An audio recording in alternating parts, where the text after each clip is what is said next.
शासन की मंशा और नियत जवाबदेही से पीछे हटने की साफ साफ दिख रही है। एक पहले उन्होंने शिक्षकों की संख्या कम करने का निर्णय ले लिया, स्कूलों में युक्तियुक्तकरण करने के नाम पे। ये तत्काल वापस होना चाहिए। शिक्षा की गुणवत्ता पे विपरीत प्रभाव पड़ेगा ही, कोई रोक नहीं सकता।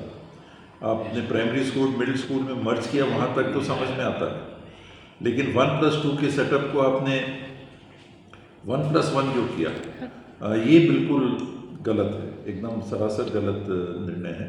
और इसी तरह से मिडिल स्कूल के जहाँ 5 विषय आपको पढ़ाने हैं, 1+4 के सेटअप को आपने 1+3 कर दिया। तो अगर एक प्राइमरी स्कूल और एक मिडिल स्कूल काम कर रहे थे जहाँ 8 शिक्षक होते थे, अब 6 होंगे। 2 हेडमास्टर होते थे, अब 1 हेडमास्टर होगा। 4 शिक्षक होते थे, 4 2 6, और 2 टीचर होते थे प्राइमरी में, 6 2 8। अब 1 हेडमास्टर रहेगा, 3 रहेंगे मिडिल स्कूल में, 3 1 4, और हेडमास्टर हट गया तो शायद 2 गुरुजी रहेंगे प्राइमरी के लिए। 6 8 की जगह 6 शिक्षक पहली से 8वीं कक्षा पढ़ाएंगे, तो कैसे गुणवत्ता की पढ़ाई हो सकती है। दूसरा, सरकारी स्कूलों में जहां आपको सुनिश्चित करना है कि हर व्यक्ति को शिक्षा के अधिकार के तहत आप एडमिशन दें। ठीक है कि 8वीं तक लागू है, लेकिन इसका ये मतलब नहीं है कि 8वीं तक व्यवस्था दे के आप फिर लावारिस छोड़ दें हमारे समाज के बच्चियों को और बच्चों को, जिनको सरकारी स्कूल में जाने की आवश्यकता है या वो सरकारी स्कूलों में पढ़ना चाहते हैं। अब आपने वहाँ कोटा कर दिया और आप कह रहे हैं कि इतने के बाद हम भर्ती नहीं लेंगे, तो बच्चे जाएंगे कहाँ? या तो मजबूर होके प्राइवेट स्कूलों में जाएंगे, घर का खर्चा बढ़ेगा। तो बिल्कुल अव्यवहारिक निर्णय ये सरकार ले रही है। विपरीत प्रभाव पड़ेगा ही पड़ेगा, इसमें कोई दो बात नहीं है।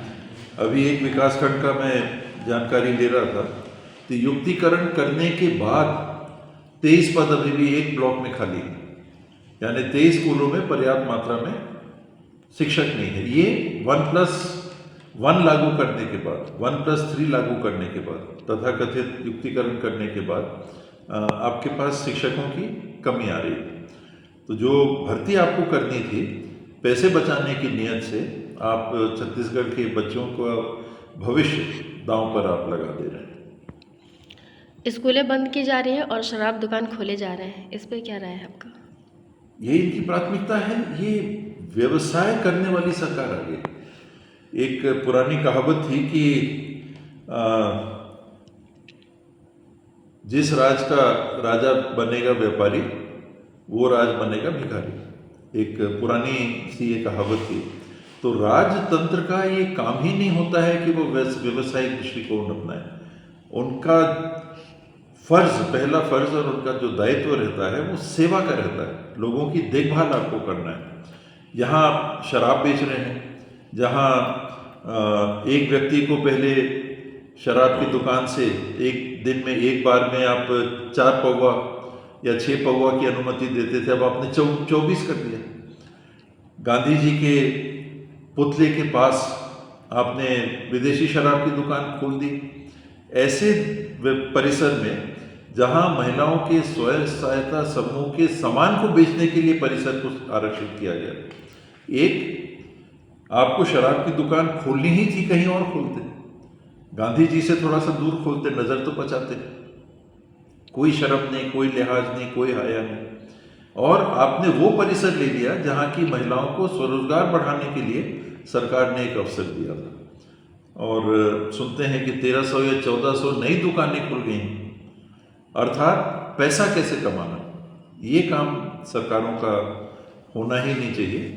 और आप देखिएगा कि आने वाले समय में इसका समाज में बहुत बुरा असर होगा। जिस तरह से सफाई को लेकर के और रोड नालियाँ को लेकर के अंबिकापुर अभी चर्चे में है। पिछले बार आप मनेन्द्रगढ़ रोड में गए थे और देखने के बाद, निरीक्षण करने के बाद उसको भरवा दिए थे। इस बार भी खरसिया नाका का भी यही हाल है, सेम। तो रोड हम लोगों ने कुछ पटवाए भी थे, और साथ साथ मीडिया में ये भी हम लोगों ने कहा था, मुझे याद है मैंने उस समय भी कहा था कि आप देख लीजिएगा कि अगले बरसात के पहले यही हाल होगा। आप अगर पुरानी रिकॉर्डिंग कहीं मिले आप उसमें देख लीजिएगा कि नाली ही अगर नहीं रहेगी तो डामर सड़क में पानी जमा होगा तो गड्ढे तो होने ही होने, वो टूटी जाएगी सड़क, वो टिक ही नहीं सकती। तो सरकार सुनना नहीं चाहती है। देखिए सीधी सी बात है कि रोड का डिज़ाइन ऐसा रहता है, जो बड़ी सड़कें हैं उनका एम्बैंकमेंट ऐसा बनाते हैं, टीला ऐसा बनाया और ऊपर डामर की सड़क है। जहाँ बस्ती आ जाती है तो रोड ऐसी हो जाती है, तो पानी कहाँ जाएगा? ऐसी सड़क में डिज़ाइन है वहाँ नाली की ज़रूरत नहीं है, पानी उतर जाता है, खेतों में चला गया, बाकी ज़मीन में चला गया। अब शहरी क्षेत्रों में वही डिज़ाइन आप अपना के चल रहे हैं, कैसे टिकेगी वो सड़क? तो पब्लिक का पैसा भी गया और पब्लिक को असुविधा भी हो गई। खरसिया नाका के लिए अभी कुछ करेंगे क्या आप? वो टिकेगा नहीं। हम लोगों ने सांकेतिक किया था और विभाग को बोलेंगे जरूर कि गिट्टी वगैरह डाल के, बड़ी गिट्टी डाल के कुछ आप व्यवस्था करें।